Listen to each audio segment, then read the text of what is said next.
बालेश्वर जिला बस्ता थाना चकुराई गाँ पार्वती और शिव मंदिर लक्षाधिक टंकार गहना लुटि नेले दुर्बृत्त। सन्धानी कुकुर और साइंटिफिक टीम्र तदंत जारी। गत राति दुर्बृत्त पाखापाखि 2टी मंदिर ग्रिल गेट भांगी कलाकना बुलाइले।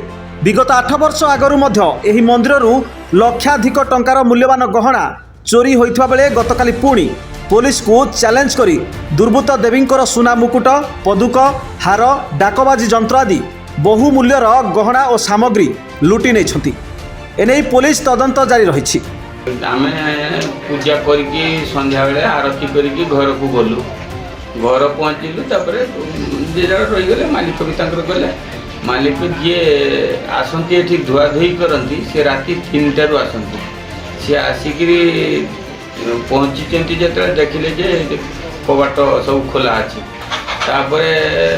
सी गाँव लोक खबर देले सका मो पत्र पहुँचले मत खबर देले आम आसी नु ये इनक्वारी आसापी मालिक कहले आम मंदिर भितर आसनु बर्तमान आसिलु ये देखिलु। बाल्यापाड़ू दिलीप जेना को रिपोर्ट G99 न्यूज।